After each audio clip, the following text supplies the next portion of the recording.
News 9 WAOW. We've got you covered. Wisconsin's active tornado season continues with another confirmed touchdown in Colby yesterday. Good evening, I'm Eric Morotek. And I'm Melissa Langbaum. Now, we haven't even reached peak season yet for that severe weather. Already, we are beyond where we should be. News 9's Isaac Dinesen live in studio with us now. He has a look at the numbers and how they stack up in recent years. Well, that storm that passed through Colby is now the 26th tornado confirmed by the National Weather Service in Wisconsin this year. That's 5 more than last year, and the risk for severe weather could stay high the rest of summer.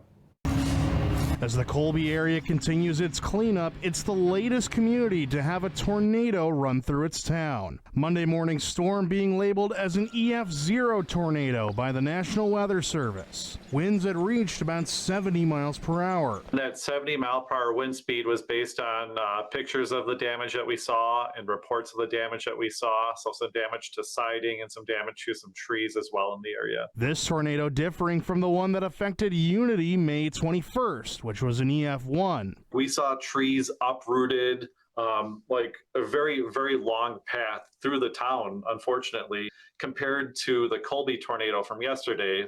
Like we just saw a couple, bigger tree branches snapped, a little bit of damage to shingles. There was no confirmed tornado associated with storms passing through Taylor County Monday. However, a trend has been established. And typically in Wisconsin, the peak severe weather season isn't until like early middle July through early August. We could see a prolonged severe weather season when we're just not used to seeing storms. Our area has already seen a heightened risk for tornadoes compared to last year, and temperatures are expected to stay above average through September.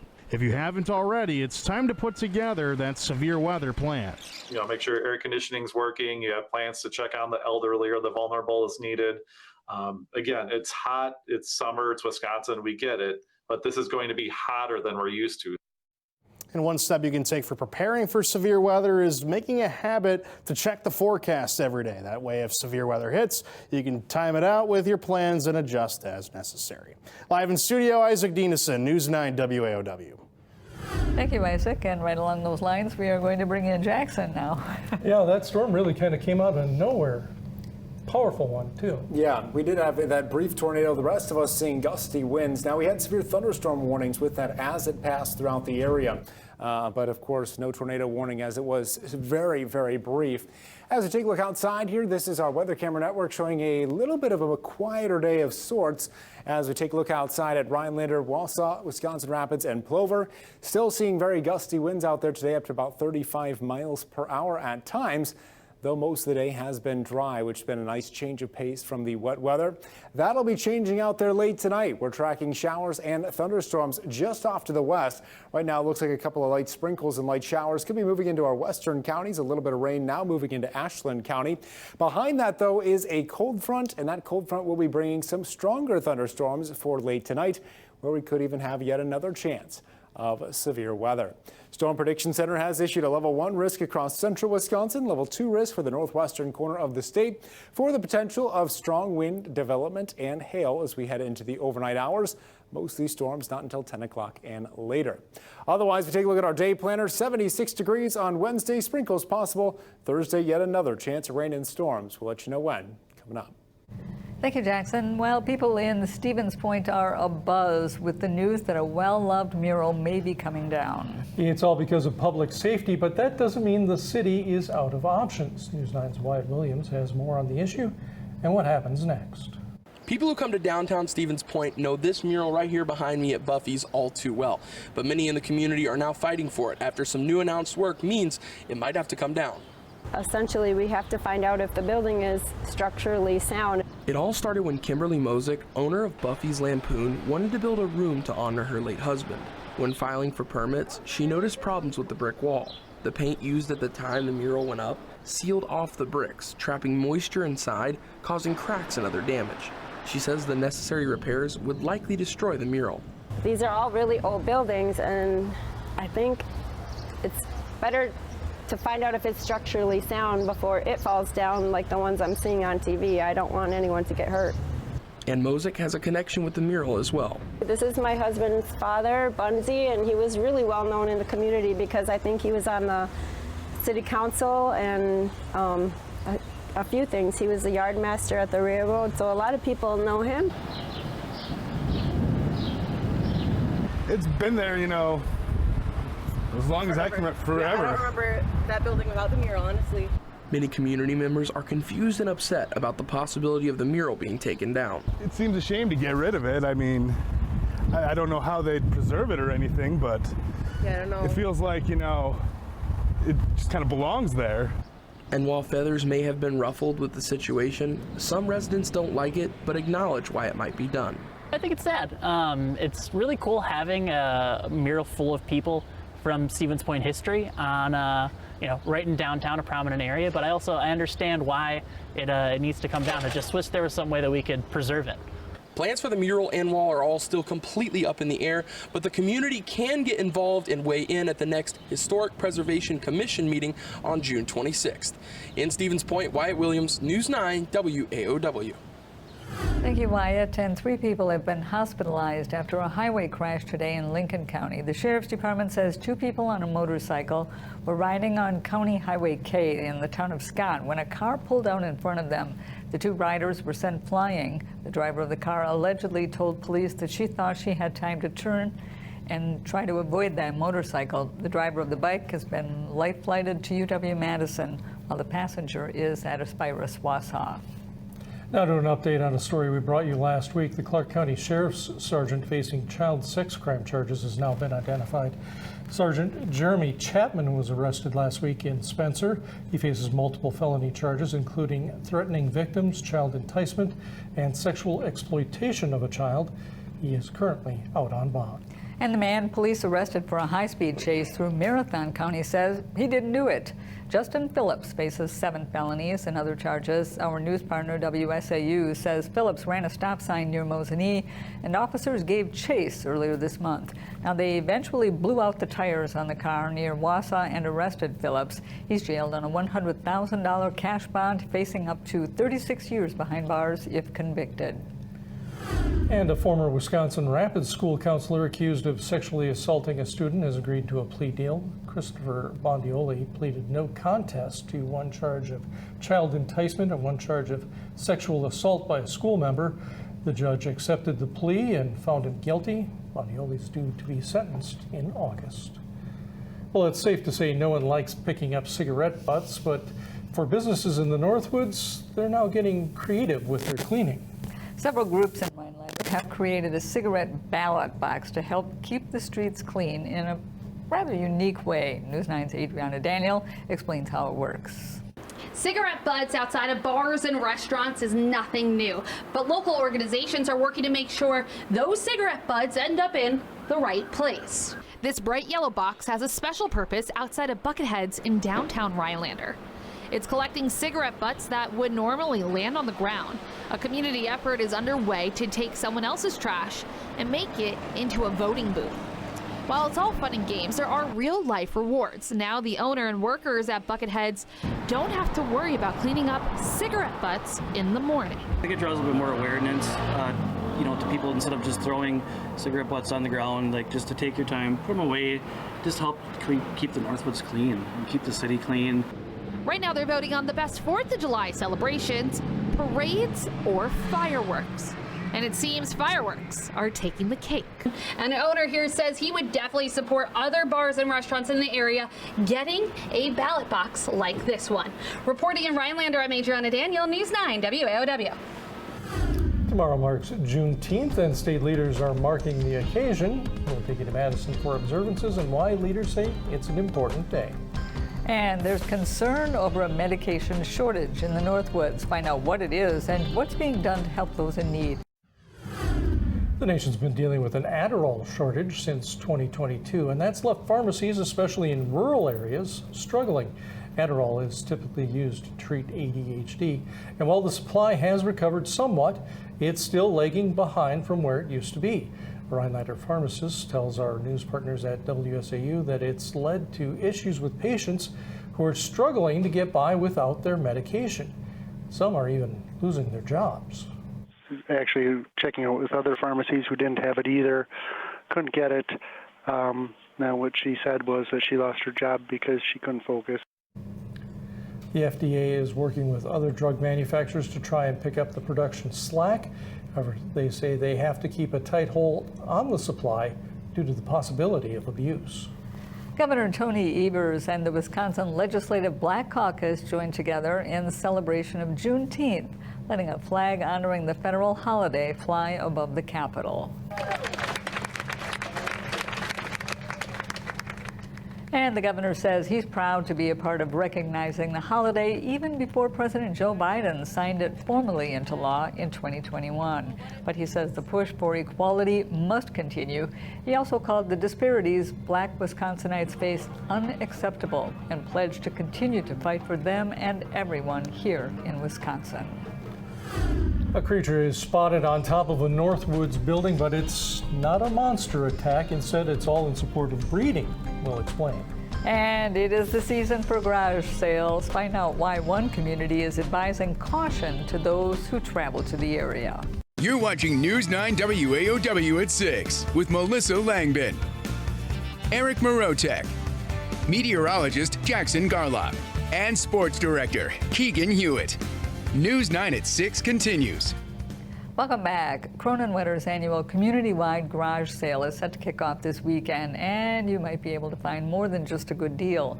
Dozens of Cronenwetter garages will have treasures for sale starting on Friday. The village administrator says it's usually the time that brings in many vehicles and foot traffic, much more so than usual, and he recommends drivers be vigilant if heading through the area. You're going to have a lot of potential jams here and there at the stop signs, and there's a little bit of caution. Don't just pull over, kind of give yourself a little room, don't get double parked, that kind of thing, but keep an eye out for the little ones. Now, the village has a so-called treasure map available online. Garage sales are scheduled to run through Sunday. The city of Rhinelander is pulling out all the stops to fundraise for its library renovations, and that includes enlisting the help of a mystical creature. The city's mascot stood proudly on the roof of the library, holding the book Librarian on the Roof to raise awareness for the capital campaign. In the story, the librarian stays on the roof for a week to raise money for the children's section, just like in Rhinelander. The fundraising in the new building, the plans for the new building is a dedicated children's space, so we will be able to not have to fight for meeting room space and hopefully share that space with the community as well. No word on how the Hodag got up there, but if you want to donate, we have information on our website, WAOW.com. Now, your Storm Track 9 weather. Let me just say, with the humidity that we have today, I cannot imagine standing up there with that costume on. That would be, quite the job today. Yeah, my walk from my car to the building in the suit was already getting pretty sweaty. I can imagine sitting up in the building with the costume. A little bit more than that. Let's take a look here at what we're tracking. The heat and humidity will potentially fuel a few stronger thunderstorms late tonight. For that reason, Storm Prediction Center has issued a level 1 to level 2 risk for severe weather. Now, this is mainly off on the western edge of the state, and right now we're already seeing some severe thunderstorm warnings, so decent promise for severe storms up in the northwestern corner of the state. Still unclear if any of those storms will make their way into central Wisconsin. Here's the current situation on satellite radar picture. You can see very frequent lightning, multiple severe thunderstorm warnings up towards Duluth at this time. You'll also see this line extends further south and southwest, bringing severe thunderstorm warnings over towards parts of Nebraska and Iowa. So there is definitely enough energy with these storms to become severe. It's just going to depend on if they will stick around as we head into the overnight hours. You can see our satellite radar picture across the northwestern corner of the state of Wisconsin right now, not showing too much. There are a couple of isolated light showers moving into parts of Ashland, Iron, and Price County. Now, our rain track moving forward shows about 1/4 of an inch to 1/2 an inch of rainfall expected out there tonight. So you might see a couple of puddles tomorrow, especially given how much rainfall we've had over the past couple of days, and that will remain the case here over the next couple of days. The good news is once these storms move through, they're along a cold front, which will really start to cool us down. So tomorrow's high temperatures dropping into the 70s. You'll notice our dew points dropping from the 70s down into the 60s and 50s. Much more comfortable as we track into Wednesday and Thursday. We will return, though, into humid weather for Friday and Saturday with, of course, more chances of rainfall. Our future track forecast shows that rain moving in late tonight. You can see 8 o'clock. We could see some heavier showers up in the northwestern part of the area, Ashland, Iron County. But for most of the storms, they'll hold off until 10 o'clock. And for those here across central Wisconsin, probably not seeing anything until midnight. By that time, our intensity will have diminished to the point where we'll really just have general thunderstorms and passing showers. Heading into Wednesday, mostly dry through the daytime hours, very similar to today. Now, there might be a couple of sprinkles, but otherwise not tracking too much out there tomorrow. We will, however, see a chance of rain for Wednesday night into Thursday. And another chance of rain here for Friday. You can see the morning and afternoon both have a chance of rain. Saturday, another chance of showers and thunderstorms. So still looking at that spring-like pattern through this week. Finally looks like Sunday, though, should be dry. Tonight's overnight forecast 70 degrees. Storms likely, especially to the northwest. Still muggy. Southwest winds of 10 to 15. Our daytime high tomorrow 76. Plenty of cloud cover, less humid. Northwest winds of 5 to 10. 7-day forecast 74 Thursday, 76 on Friday. So overall comfortable temperatures the next few days. Humidity returns on Saturday with a high of 82. Otherwise a breezy and dry Sunday. Sounds good, thanks. Up next in sports, a look at the Brewers' Game 2 matchup with the Angels ahead of their late-night throwdown on the West Coast. Plus, one Packer says that he's aging like fine wine heading into year 10. Your News 9 Sports. Brewers fans better double up that dose of caffeine this week. The crew will look to bounce back out west for Game 2 of their late-night road trip. The Angels snagging Game 1, 5-3 last night. The Brewers' bats just going cold late. Milwaukee had 3 runners in scoring position in those final three frames, but just couldn't convert, even with the Los Angeles natives, Jake Bauers and Bryce Terang, both going over the fence. Just wasn't enough. Manager Pat Murphy saying he isn't concerned with the squad's streaky offense. More importantly, he's focused on the strides they're taking overall. It's part of it. We've got young players. We've got all big league players get a chance to go up and down a little bit, and their execution wavers from here to there. And hitting is really hard, and then start making a big deal. I'm not concerned about it at all. I'm concerned about game to game, the numbers and that type of thing. And I'm not going to get involved in certain chunks of the season. I'm just going to say that we got to keep battling and fighting. And games like this, yeah, that's not a good performance in my mind. Another late start slated. First toss will go over 8:40 on Bally Sports.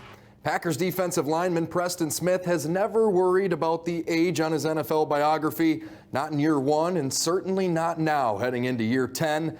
To the veteran edge rusher, it's always been about how he feels on Sundays. After a decade down there in the trenches, he's still going strong at 31 years young. Smith's technically the only player on the Packers 90-man roster whose age doesn't begin with the number 2. But after coming off his 6th season, recording at least 8 sacks, he doesn't feel he's slowing down anytime soon. The sturdiness is no coincidence for a guy that's missed just 1 game through his entire career. Just taking care of the little things, the recovery, making sure I take care of my body. I put the right things in my body, and I make sure that I don't do anything to jeopardize my health. And I make sure I stay on top of my, my recovery process and taking care of my body, so I don't have to miss those games. Of course, being an older guy, they feel like you start to get fragile, and it's not like that. I'm like fine wine. I'm getting better with age, as we can see. And I'm just happy to be here. I'm just happy to work with these guys. I'm just happy to go. I'm looking forward to the season and the things that's going to come. Anything's possible. Banner number 18 has been secured. We did it! Oh my God, we did it! And finally, the Boston Celtics and, of course, Stevens Point native Sam Hauser are crowned NBA champions. The team dominated the Dallas Mavericks 106-88 in Game 5 of the NBA Finals. Jason Tatum and Jaylen Brown were a shining duo, combining for 52 points and 16 rebounds. Between the regular season and the playoffs combined, Boston recorded 80 wins with just 21 losses.